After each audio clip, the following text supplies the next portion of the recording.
दोस्तों आजकल जिस तरह से मसूद नामी एक शख्स जिसका ताल्लुक रावलपिंडी से है, उसकी जो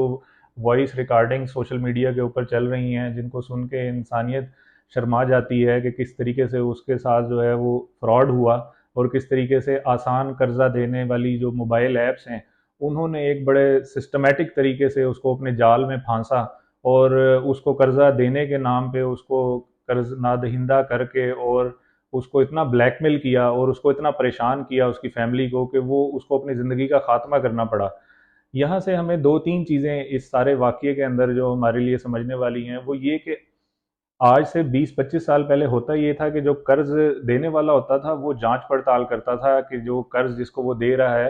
कि वो उसको जो है ना, ताकि उसने जो उसकी रिकवरी करनी होती थी, उसके रिकवरी के लिए वो मौज़ूद शख़्स भी है कि वो उस कर्ज़ वो उसको लौटा सकेगा। उसके लिए वो कागज़ी कार्रवाई करता था, वो अता-पता उसका लेता था, शनाख्ती कार्ड और दूसरी फ़ॉर्मेलिटीज़ पूरी करता था। लेकिन ये जो स्कैम किस्म की जो ऐप हैं, जो ब्लैकमेलिंग किस्म की जो ऐप्स हैं, जो आसान कर्ज़े दे रही हैं, ये इनको इतनी जो है ना वो अपने ऊपर एतमाद है कि ये किसी किस्म का जो अपने जो कर्ज़ देने वाला जिसको ये कर्ज़ दे रही हैं, उसके किसी किस्म की वेरिफ़िकेशन को भी वो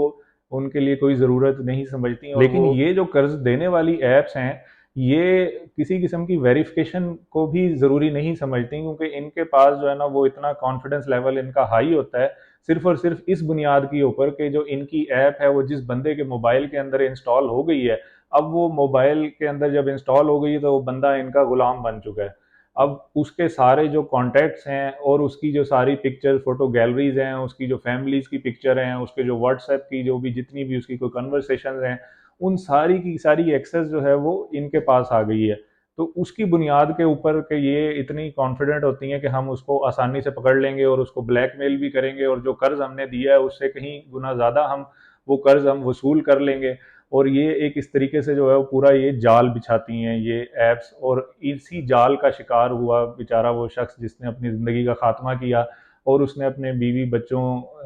की भी उनकी भी परवाह नहीं की, क्योंकि उसको इतना टॉर्चर किया गया जहनी तौर पे और उसको साइकोलॉजिकली उसको जो है ना वो इतना टॉर्चर किया गया कि उसने अपनी ज़िंदगी के खात्मे में ही उसने आफियत समझी कि शायद इससे मेरी खुलासी हो सके, जो इतने मसाइल उसके लिए खड़े हो चुके थे। तो यहाँ पे इम्पोर्टेंट चीज़ ये है कि एक तो इस तरह की किसी भी जो कर्ज़ ऑनलाइन कर्ज़ देने वाली जो ऐप है उसके ऊपर आप बिल्कुल भी ना जाएँ। क्योंकि लगता ये है कि ये फ़ोन के अंदर 1 मिनट के अंदर इंस्टॉल होती है और उसके अंदर जो है ना वो आप उसको परमिशंस दे देते हैं कि जी मेरे कॉन्टैक्ट्स को भी एक्सेस कर लो, मेरे व्हाट्सएप को भी एक्सेस कर लो, और वो आपको बाज़ दफ़ा पता भी नहीं होता। आप बस वो येस, येस, येस करते जाते हैं और वो ऑटोमेटिकली ऐप इंस्टॉल हो जाती है और उसके बाद बूम! आपके पास जो है वो कुछ नहीं रहती, आपकी सारी प्राइवेसी उन ब्लैकमेलर्स के पास चली जाती है। और वो ब्लैकमेलर्स ऐसे है कि अगर आपकी फ़ोटो गैलरी के अंदर कोई ख़ास किस्म की एक्सप्लिसिट कंटेंट नहीं भी है उसके अंदर और उसके अंदर नॉर्मल फैमिली पिक्चर्स भी हैं, तो वो इस लेवल के वो ब्लैकमेलर हैं कि वो उनको उठा के उसमें इस तरह की एडिटिंग करके और वो इस लेवल के ऊपर ब्लैकमेल करते हैं कि वो आपको यही लगता है कि इनको मुझे अदायगी करके ही इनसे जान छुड़वानी चाहिए।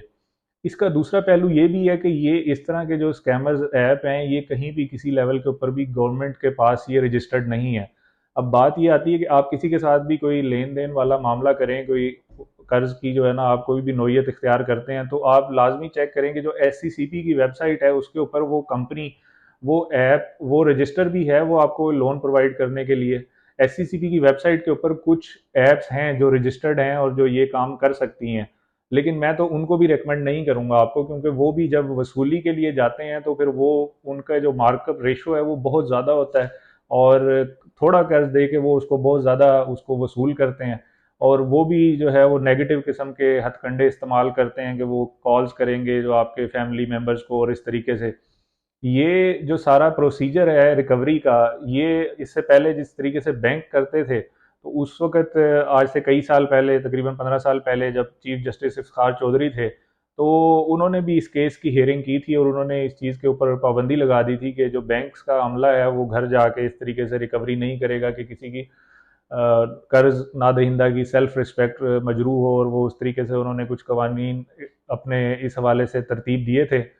इस सारी कन्वर्सेशन का जो कंक्लूजन है वो ये है कि आप किसी भी ऐसी आसान कर्ज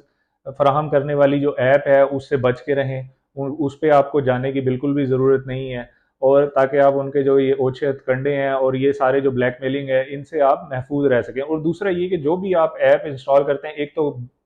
बिला वजह और गैर ज़रूरी किस्म की ऐप्स अपने मोबाइल फ़ोन में बिल्कुल भी इंस्टॉल ना करें,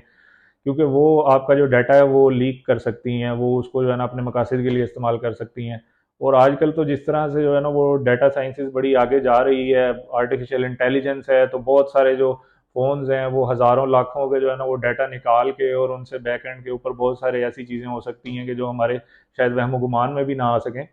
तो कहने का मकसद ये है कि इन ऐप से बच के रहें और अपने जो मोबाइल फ़ोन के अंदर है वो जो दूसरी ऐप्स हैं उनकी भी आप जांच पड़ताल करें, जो गैर ज़रूरी ऐप्स हैं उनको डिलीट करें। और यहाँ पे एट द एंड मैं ये कहूँगा कि जो हुकूमत है उसका भी बड़ा अहम किरदार बनता है यहाँ पे, कि वो लोगों को बुनियादी हकूक़ तो कम अज़ कम मैसर करे, कि वो इन ब्लैकमेलर से वो थोड़े से कर्ज़ लेने की खातिर वो इतना ब्लैकमेल ना हो जाए, इतना ज़हनी टॉर्चर ना हो जाएँ कि वो अपनी ज़िंदगी का ही खात्मा करने में अपनी आफ़ियत समझें।